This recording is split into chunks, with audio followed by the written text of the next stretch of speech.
We're creating this little video for anyone who's going to go through thyroglossal duct surgery, just so that it can put your mind at ease. Here is a recent patient of the same surgery who's going to describe for you what it was like.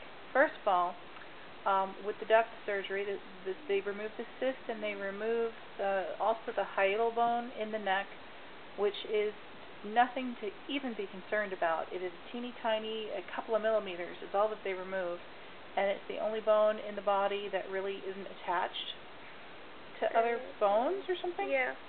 Something of that nature.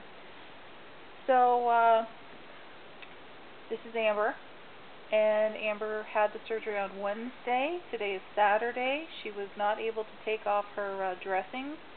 You can see it's a rather thick band of gauze around her neck. Looks like a little collar. I feel like a board. You feel like a board, okay. It's a little... But you can see she's moving around well for a child who 3 days ago had surgery. It really wasn't very bad. In fact, we never even had to give her the Tylenol with codeine. She took Tylenol, regular Tylenol, when she got home. She took one the next morning when she woke up, and that's the last time she took Tylenol. She's not able to eat anything crunchy for 3 days after the surgery. You won't be able to do any sports, and you have to keep it kind of low-key for, a couple of weeks, but other than that, you're good.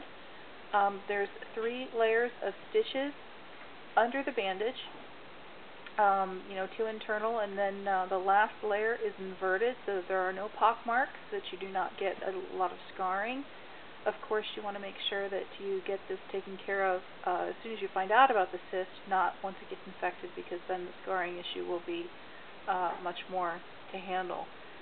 The incision apparently is quite small. The stitches don't ever have to be removed. They're just, dissolving stitches. And today's the day we get to take it off and actually see what it looks like. Yet he told us, really, you're not going to be able to see much. What else? Tell us how you felt. It felt like it hurt. Like the front of your throat hurt. I don't know. The front of your neck, you mean? Yeah. Okay. But you've been able to get around. It does not require an overnight hospital stay, although they tend to do it in the hospital just for precautionary measures, just in case the child does have any kind of problem swallowing or any kind of excessive swelling. They just hold you overnight for observation. She didn't have that, so she was able to go home, and in fact she was joking around in the car on the way home. So really it was, she's also had tonsils and adenoids out. This is far more comfortable. The surgery takes longer, but the recovery is, as you can see, a breeze. The worst part is not being able to shower for 3 days because you can't get the dressing wet. Underneath this bandage, which we're about to take off, there is a self-sticky, I don't know, something with glue over her actual battle scar, and that we cannot take off. It will have to come off on its own. If it starts to peel around the edges, we can trim the edges, but it'll just kind of dissolve and come off on its own. She will have to have a 2-week post-op check, and if it's not completely gone by then, he will remove the rest. But tell us about discomfort. It kind of glued my head downwards. Well, that was your particular experience. They made it a little tight, and the nurses redid the dressing.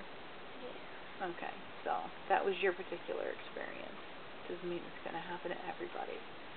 But you were a little nauseous with the, if you have any kind of nausea, they give you medicine for that, because they don't want you vomiting, because that could be uncomfortable after having neck surgery. Don't want any violent movements of the neck. So we were able to give her just one application of the anti-nausea medicine, and that worked for her. A little bit of Emetrol we also gave her, which is over-the-counter, something we had in the house, along with the prescription, and that worked like a charm. And she never had the problem again. Alright, you can eat whatever you want, just nothing crunchy for 3 days. So today's day 3, you can eat whatever you want. Crunchy. She's really been wanting to crunch something. What? Well, last night You want something crunchy? I mean, it's not completely soft food. I mean, you can have pizza and what have you. It's just maybe not the pizza crust. She's eaten pizza and fairly normal food. She can have hamburgers, what have you. The first day is probably the worst, but that's pretty much it. Yep. She's groggy, in and out. First day from the anesthesia, but a little sore when you're trying to get up from a lying down position, correct? Mhm. But I would suggest rolling onto your side and then maybe your stomach and then pushing up with your arms. Otherwise, you're using your neck muscles, and you don't want to do that because you don't want to tear any of the stitches and create scar tissue inside. But there you go. Yeah. All right, now we're going to take this one off, and let's see what we have underneath. Well, we're not going to see any underneath. There's only another bandage, so really no sense in even taping it, right? I don't know, just tape it. You're going to have to hold the camera on yourself then, because I have to tape. Don't get me. If you get me, we're going to delete the whole thing, because I'm not even dressed all the way. Yep, your cat wants to be in it. Like that. Okay, you know what? I don't feel comfortable. Chill out. You know there's tape right here. Yeah, well, this is a lot easier. Cut it, then untape it? Mm-hmm. Okay.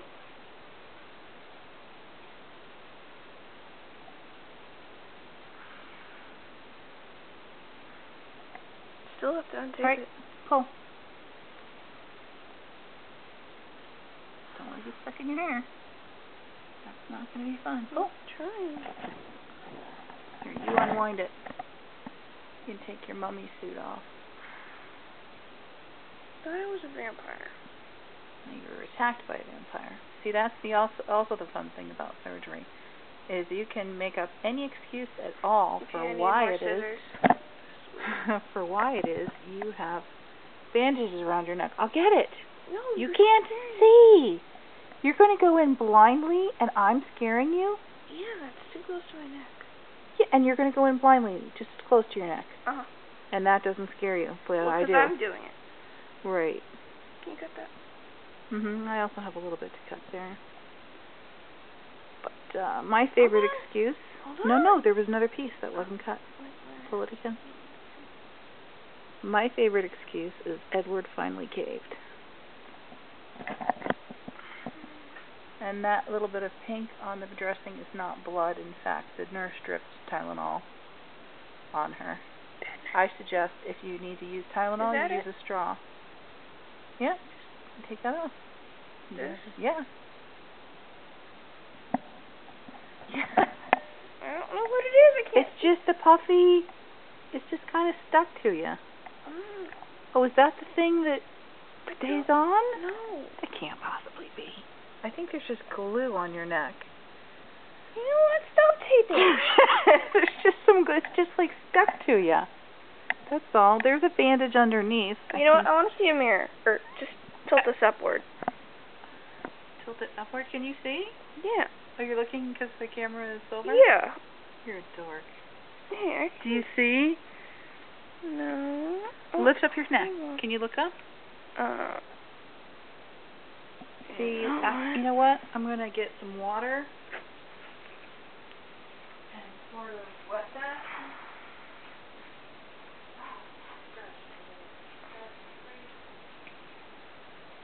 Got it. Okay. You got it off? All right. So. Not really. I got a beard.